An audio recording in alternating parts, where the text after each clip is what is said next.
Have you ever wondered how deep God's love truly is? Not just for the perfect, not just for the righteous, but for sinners. For people like you and me. The Bible tells a powerful story that despite humanity's failures, mistakes, and sins, God's love never stopped reaching out to us. But why don't many religions emphasize this message more often? And what happened to Mary, the mother of Jesus, after the resurrection? Today, we will explore the incredible love of God for humanity and uncover the mysteries surrounding Mary's life after Jesus returned from the dead. God's love for humanity. From the very beginning, the Bible describes a relationship between God and humanity built on love, yet humans constantly turned away. We see this throughout history. Pride, greed, violence, and disobedience.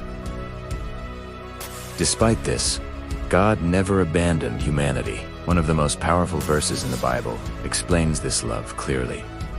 God so loved the world that he gave his only Son. This means God's love was not limited to the good or the holy.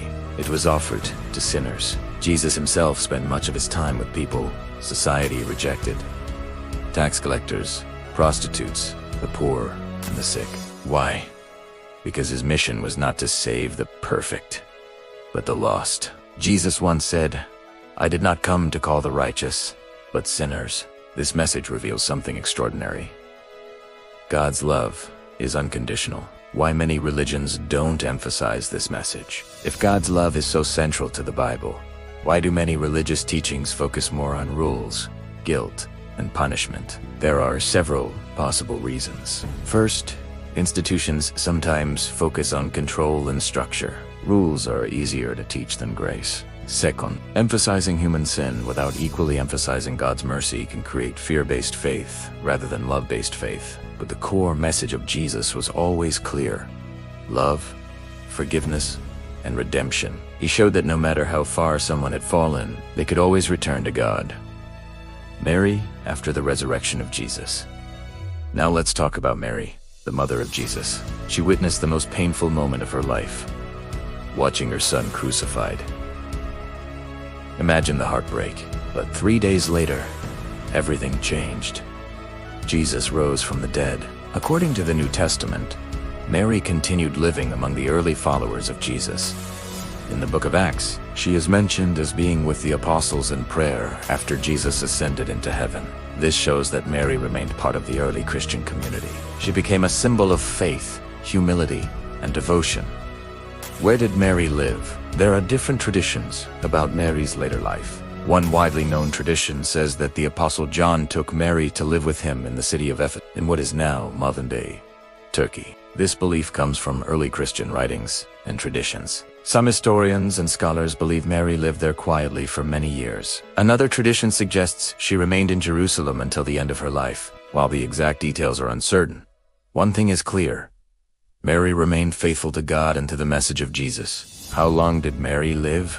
The Bible does not record Mary's exact age at her death. However, historical traditions suggest that Mary may have lived into her early 60s, or possibly her 70s.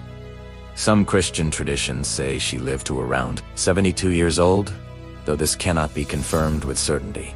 In Catholic and Orthodox traditions, Mary's death is often referred to as the dormition, meaning falling asleep. These traditions believe that God honored Mary in a special way because of her role as the mother of Jesus, the true message Jesus left behind. When we look at the life of Jesus and the story of Mary, we see something profound. God's plan was never about perfection. It was about redemption, about bringing humanity back through love. The message of Jesus was not about fear. It was about grace. No matter who we are, no matter what mistakes we have made, God's love is still reaching out. Final reflection. In a world full of division, conflict, and uncertainty, this message is more important than ever. God's love for humanity did not end 2,000 years ago. It continues today. And perhaps the greatest question is not whether God loves us, but whether we are willing to accept that love. Closing call to action. If you enjoyed this video and want to explore more fascinating stories about the Bible, history, and faith, please subscribe to the channel, give this video a like, and share your opinion in the comments below. Your support helps this channel grow and allows us to continue bringing you powerful stories. Thank you very much for watching.